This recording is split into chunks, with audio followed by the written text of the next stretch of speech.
In this video, we are going to discuss that what is the best time to start your preparation for RBI Grade B 2024. उससे पहले मैं खुद को ही contradict करूंगा ये बोल के that there is no best time और worst time to start your preparation. मैंने लोगों को 3 महीने पढ़कर भी ये एग्जाम क्लियर करते देखा है और ऐसे भी हैं जो 2-3 साल पढ़कर इस एग्जाम को नहीं क्लियर कर पाए हैं. I think the difference is in the intention, having the best intention और हैविंग द वर्स्ट इंटेंशन. जब तक वो इंटेंशन नहीं है, पैशन नहीं है, जुनून नहीं है, there is no best time to start. Every time would be the worst time to start. ये होगी पहली बात जो आपको समझनी है. Now moving on, average aspirant को ऑन एन एवरेज कितना टाइम चाहिए इस एग्जाम को क्रैक करने के लिए, उसके बारे में डिस्कस करेंगे. उससे भी पहले मैं आपको 2 चीजें बताना चाहूंगा. मैंने बहुत लोगों से बात की और मैंने 2 चीजें देखी हैं that most of the aspirants spend more time in searching for strategy and guidance rather than the time they actually spend on studying. आप भी अगर ये वीडियो देख रहे हैं, ये वीडियो देखने का फायदा तभी अगर आप इसके अलावा 2-2.5 घंटे पढ़ें. अगर आप हर रोज ऐसी वीडियो देखकर सो जाते हैं, इट मींस आप भी इसी कैटेगरी में है. Then also there is no best time for you to start. Every time would be the worst time. दूसरा, most of the people start after the notification. पता नहीं है क्या एक ट्रिगर आता है कि हमें मोटिवेशन तभी मिलती है कि नोटिफिकेशन है, क्योंकि हमें सामने डेट दिखती है. यही डिफरेंस है. पढ़ना तब भी है, पढ़ना अब भी है, बट अगर आप अंदर से मोटिवेटेड होंगे तो शायद आप लोगों से कुछ अलग कर पाएंगे. तो अगर आप इन दोनों में से किसी भी कैटेगरी में आते हैं, there is no best time for you to start. अगर आप इन कैटेगरी से निकलना चाहते हैं, then only I can help you with by telling you the best time to start. अब बेस्ट टाइम स्टार्ट करने का क्या है, उसके लिए थोड़ा सा हमें डिटेल में जाना पड़ेगा. देखिए, ये आपके एग्जाम के मोटा मोटा 8 पिलर्स हैं. Management, finance, CSI, quant, reasoning, English और डिस्क्रिप्टिव इंग्लिश को मैंने कंबाइन कर दिया है. Current affairs for phase 1 and phase 2 they are the same now, and answer writing. These are the 6 to 8 components that you have to study for your exam, right? Nothing less and nothing more. अब मेरे हिसाब से there is a 2-2 rule. आपको 2 months 2-2 महीने के slot में आपको 2 subjects पढ़ने हैं फॉर 2 hours ईच. मतलब आपने पहले 2 महीने सिर्फ कोई 2 सब्जेक्ट उठाए और उनको डेली 2-2 घंटे पढ़ा ऑन एन एवरेज. वीकडेज में कम है तो वीकेंड्स पे ज्यादा किया. If you follow this rule, 2 महीने में डेली 2-2 घंटे पढ़कर आप 2 सब्जेक्ट आसानी से खत्म कर सकते हैं. मुश्किल आएगी, आसानी मतलब ये नहीं है it would be a cake walk, but it is very much doable. तो अगर आप ये रूल फॉलो करेंगे, हर 2 महीने में you are able to sign off 2 subjects, which means आप 8 महीने में आराम से 8 सब्जेक्ट्स कर सकते हैं. All you need is consistency. 30 में से 25 दिन भी पढ़ लेंगे तब भी हो जाएगा. तो सही से क्लबिंग करनी आनी चाहिए. आई थिंक इसमें मैनेजमेंट, रीजनिंग को क्लब कर सकते हैं. 2 महीने में आराम से हो जाएंगे. इनफैक्ट 6 वीक्स में ही हो जाएंगे. Save that time because you will need that time in other components. फिर ईएसआई और इंग्लिश और डिस्क्रिप्टिव इंग्लिश, इनका कॉम्बिनेशन 2 महीने में कर सकते हैं. इनफैक्ट ये भी जल्दी हो जाएगा. The major challenge that would come would be here in finance and quant. ये सबसे ज्यादा चैलेंजिंग होगा आपके लिए.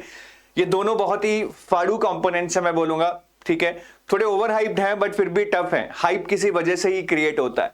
तो यहां पे थोड़ा स्ट्रगल होगा. यहां पे शायद आपको 2 से 3 महीने लग जाए, ज्यादा लग जाए, but you need to save time in other subjects then.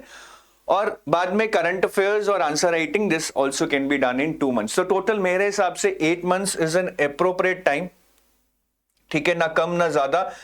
And over and above this you need a lot of time for revision.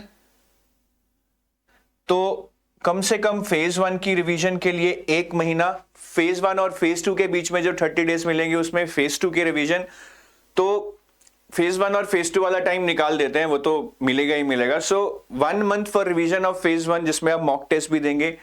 तो टोटल मैं यहाँ पे 9 months लेके चलूंगा. This in my opinion is a very much idle time. देखिए, अब तैयारी तो मैंने बोला कि 3 महीने 6 महीने में भी होती है, but for an average aspirant who is not so consistent, जिसको थोड़े फेस्टिवल्स भी सेलिब्रेट करने हैं, थोड़ी लाइफ भी जीनी है, उसके लिए 9 महीने काफी अच्छा टाइम है. और रिवीजन बहुत जरूरी है. इनफैक्ट आई वुड से इस एग्जाम में पढ़ना इतना मुश्किल नहीं है, समझना इतना मुश्किल नहीं है, but there is lot of no content that needs to be memorized. रट्टा लगाना पड़ेगा. इनफैक्ट 2 नहीं 3 नहीं, मैं बोलूंगा 50 बार रिवीजन करेंगे तभी शायद वो कम पड़ सकती है। इतना ज़्यादा फैक्चुअल कंटेंट आपको मिलेगा करंट अफेयर्स में, मैनेजमेंट में, स्कीम्स में, रिपोर्ट्स में। तो रिवीजन एक बहुत इंपॉर्टेंट कंपोनेंट है। तो ये 9 महीने मेरे हिसाब से एक आइडियल टाइम है which can help you break up your components in blocks and complete them. अब इसके ऊपर भी बहुत सारे फैक्टर्स डिपेंड करेंगे। सबसे पहला फैक्टर है बैकग्राउंड। अगर आपका बैकग्राउंड बैंकिंग का है, आप बैंक में काम करते हैं और आपने पहले पीओ का एग्जाम क्रैक किया है या क्लरिकल किया है, then I think even 7 months for completing plus 1 month for revision, 8 months शायद काफी रहेंगे, या 6+1 भी काफी रह सकते हैं, again depending upon that how much in touch you are with your quant and reasoning thing. अगर आपका बैकग्राउंड फाइनेंस है, एमबीए है, कॉमर्स है या फिर इको है, then I think again 6+1, right. If you are in touch with your subjects, अगर बिल्कुल टच में नहीं है तो आई वुड से 7+1, बट ये एक अच्छा टाइम है, 6 महीने पढ़ाई और 1 महीना स्टडी। सो बैकग्राउंड आपका होने से चीजें डिफर कर सकती हैं, तो आप उसके अकॉर्डिंग प्लान कर सकते हैं। Next is approach. अप्रोच से मेरा मतलब है कि आप किस तरह से प्लान कर रहे हैं। Self study, this is one of the approach, and the second approach in my opinion मतलब वही है कि कोई आप कोर्स या असिस्टेड प्रिपरेशन कर रहे हैं। अब करनी कोर्स में भी सेल्फ स्टडी ही पड़ती है। I mean there is nothing like के डेली आपको कुछ बहुत ज़्यादा चीज़ें बस आपके दिमाग में डाल दी जा रही हैं और ऑटोमेटिक प्रिपरेशन होगा। आपको खुद ही पढ़ना रहेगा कहीं ना कहीं, ठीक है, सेल्फ ड्रिवन रहना पड़ेगा। बट सेल्फ स्टडी में जो मेजर रोड ब्लॉक आ सकता है, इट्स मोर अबाउट कि आपको काफ़ी सोर्सेज रिसर्च करनी पड़ेंगी, कंटेंट को फिल्टर आउट करना पड़ेगा, नोट्स बनाने पड़ेंगे, फिर एमसीक्यूज भी ढूंढने पड़ेंगे, आंसर राइटिंग में थोड़ा स्ट्रगल हो सकता है। तो थोड़े चैलेंजेस आएंगे, तो इम्पॉसिबल नहीं है। इनफैक्ट एक आई थिंक 2021 का टॉपर इफ आई रिमेंबर और 2022 का, that was know through self study. So possible सब कुछ है, बट यहाँ पे आप थोड़ा टाइम ऐड कर लें। जो मैंने पहले 9 months बोले थे, I think that will become से 10 to 12 समवेयर। 2 महीने आप ऐड कर लें मिनिमम अपनी प्रिपरेशन टाइम में, अगर आप बिल्कुल सेल्फ प्रिपरेशन पे रिलाई करना चाहते। If you are preparing through course, तो जो 9 महीने है, शायद अगर आप थोड़ा सा उसको पुश करें अपने आप को, these might become 8 months या 7 months, ठीक है, but 9 months is a good amount of time, right? जो आप कोर्स, किसी भी कोर्स से, एडुटैब नहीं, किसी भी कोर्स से, I think you would be able to prepare well. So this is about the approach, and third is motive. This is very very important. I talked about this at the start also. अब 2 तरह के motive है। मैं RBI grade B crack करना चाहता हूं, मैं RBI grade B crack करूंगा नो मैटर व्हाट। अब ये दोनों चीजों में कहीं ना कहीं you will find out that there is a complete change in the mindset. ये वाला बंदा है, ये आज शायद 1 घंटा पढ़ेगा, कल शायद ब्रेक ले लेगा, फिर शायद 3 घंटे पढ़ लेगा, मोटिवेटेड है, बट एक अर्जेंसी नहीं है, एक बिलीफ नहीं है कि करना ही करना है और करके दिखाऊंगा। ये वाला बंदा शायद एक पागलपन से गुजर रहा होगा, एक जुनून रखता होगा, 4 घंटे के लिए बैठा है तो शायद 6 घंटे पढ़कर उठेगा, शायद 8 घंटे पढ़कर उठेगा, डिफरेंट चीजें देखेगा जहां भी रोड ब्लॉक्स आ रहे हैं कि कैसे सॉल्व किया जा सकता है। ये वाला बंदा शायद बिखर जाए, छोड़ दे, लेकिन ये वाला बंदा लगा रहेगा। सो दोनों माइंडसेट में फर्क है। अगर आप करूंगा वाली अप्रोच में है तो अगेन 9 महीने के 7 महीने भी हो सकते हैं। अगर आप चाहता हूं वाली अप्रोच में, चाहता हूं कि मैं आरबीआई ग्रेड बी बनना चाहता हूं, बन जाऊं किसी तरह, तो शायद ये 9 महीने मतलब वही 11 महीने भी बन सकते हैं। तो ये चीज भी आपको ध्यान में रखनी पड़ेगी कि इंट्रिंसिक मोटिवेशन कितना है। अगर वो नहीं होगा तो कहीं ना कहीं डिस्ट्रैक्शंस, कंसिस्टेंसी आएगी, और फिर शायद 11 क्या, फिर शायद 2 साल भी काफी नहीं होंगे।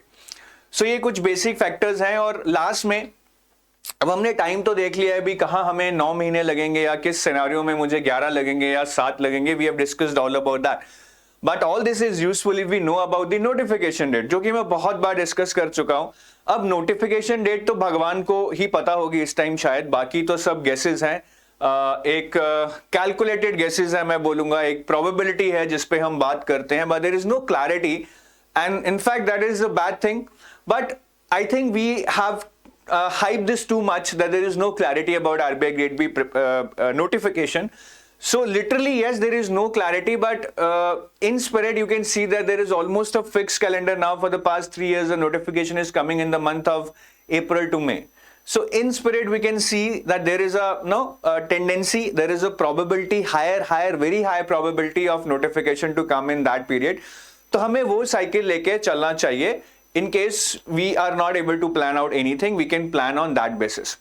अब नोटिफिकेशन डेट किसी को पता नहीं है guys, but worst to waste लगा लो कि भैया जैन फेब में नोटिफिकेशन आ जाए. वर्स्ट टू वर्स्ट मतलब ये तो वर्स्ट है, प्रोबेबिलिटी काफी कम है बिकॉज अभी करंट ईयर्स के इंटरव्यू चल रहे हैं, रिजल्ट आएगा, ज्वाइनिंग आएगी, then the next notification will come.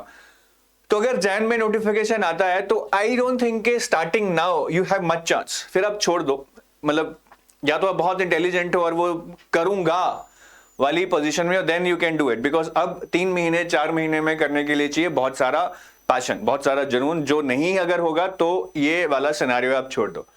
Worst scenario मतलब वही है कि उसके बाद तो यही है कि जो नॉर्मल है कि भैया मई में नहीं अप्रैल में आ जाएगा. और अगर अप्रैल में नोटिफिकेशन आता है, एग्जाम होता है आपका जून में. So starting now till June you have exact 9 months that I was talking about. So this is a very appropriate time to start.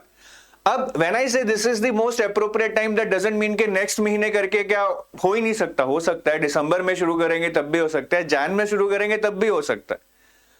So लोगों ने किया भी है. So but on an average I am telling you this is a good time because बहुत सारे distractions आएंगे, festival season आएगा, शादियां आएंगी. You need to live your life also, right? मतलब आप बिल्कुल शेल में जाके पढ़ेंगे तो शायद 4-5 महीने भी काफी. तो ये एक अच्छा टाइम है, right? If you want to carry on with everything along with your preparation, this is the best time. और बेस्ट सिनेरियो है, राइट, अगर हम ज्यादा टाइम चाहते हैं कि नोटिफिकेशन जून में आए भैया इलेक्शन के बाद, तो उस केस में एग्जाम अगस्त सितंबर में होगा. So almost have 10-11 months. But उस केस में हमें डिले नहीं करना है. We follow the above plan itself, क्योंकि मुझे पता है अगर हम ये वाला प्लान लेके भी चलेंगे ना कि नोटिफिकेशन मतलब अगस्त में आएगा, तो हम कुछ नहीं कर पाएंगे. हमें ये वाला प्लान लेके चलेंगे अगर हम कि 9 महीने में सिलेबस कवर करना है, तब भी शायद यहां जाके 11 महीने में हमारा सिलेबस कवर होगा. That's the reality. We always procrastinate things, delays आएंगे, गंदे दिन आएंगे, तो चैलेंजेस आएंगे, ठीक है, इस प्रिपरेशन में. तो अगर हमें बिलीफ है कि नोटिफिकेशन लेट आएगा, तब भी I think you start now with the 9 month plan. वो अपने आप 11 मंथ धीरे धीरे पुश होता होता हो जाएगा. तो चैलेंजेस बहुत आएंगे, ये क्लैरिटी है. बट मैं आपको एक चीज बताना चाहूंगा. आप कोई पिक्चर देखते हैं, उसमें जो बेस्ट रोल होता है या बहुत डेयरिंग सीन होता है, वो हीरो को दिया जाता है. हमने बहुत बार देखा. तो आपकी लाइफ में भी जब मुश्किलें आए ना, जब आपको बहुत मुश्किल टाइम से गुजरना पड़े, तो आप बस ये समझिएगा कि मैं अपनी लाइफ का हीरो हूं, इसीलिए मुझे ये काम दिया जा रहा है. क्योंकि जो मजबूत कंधे नहीं होते हैं ना, जो लोग आसानी से हार मान जाते हैं, शायद कुदरत, भगवान भी उनको टेस्ट नहीं करता है. तो जब भी कोई मुश्किल आएगी, जब भी कोई प्रॉब्लम आएगी, रोड ब्लॉक आएगा, ऑलवेज टेल योरसेल्फ, अरे बहुत बहादुर हूं मैं, इसीलिए मुझे टेस्ट किया जा रहा है, क्योंकि मैं बहादुर हूं, क्योंकि मैं fight करता. And do let me know by commenting below this video that how many among you are ready to put that fight. Do comment, sir, I'm ready to put this fight and crack RBI Grade B. I'm ready to take on this fight and crack RBI Grade B. You have to type I'm ready to take on this fight and crack RBI Grade B. So ये I think एक clarity मिली होगी. जिसने करना है उसको मिल गई होगी, जिसको नहीं करना है, because then you would be blaming yourself for not clearing, for not preparing, for delaying, for whatever you are doing, right. End में आप ही अपने आप को ब्लेम करेंगे. तो उससे बचिए और अच्छे से तैयारी कीजिए. तैयारी नहीं, अच्छे से तैयारी कीजिए. The competition is going to kill you out there. बाकी ये गाइड बुक है हमारी guys. This is a comprehensive guide for RBI grade B, which is everything for RBI grade B.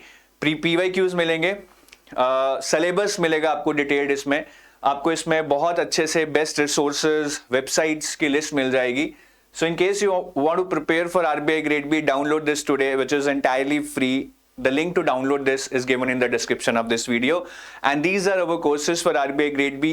Anytime if you plan to have assisted preparation, we are there to help you out. We have 2 main courses, Gold Pack, which is phase 1, phase 2 and interview. Complete comprehensive pack, no need to follow any book, website along with this course. This is a master of itself. Then there is a silver pack, which is mainly about phase 2 and interview. Right. यहाँ पे phase 1 के current affairs मिलेंगे। So जो लोग quant reasoning English में already बहुत अच्छे हैं और they believe themselves to be good, वो सिल्वर पैक में एनरोल कर सकते हैं। To check on a sample material please इस वीडियो के डिस्क्रिप्शन में जाइए, there is a link to download the sample material, उसको डाउनलोड कीजिए, पढ़िए, ट्रस्ट बिल्ड करता है तो then get associated with us, become part of the EduTap community. So I take your leave, have a nice day, bye bye, love you all.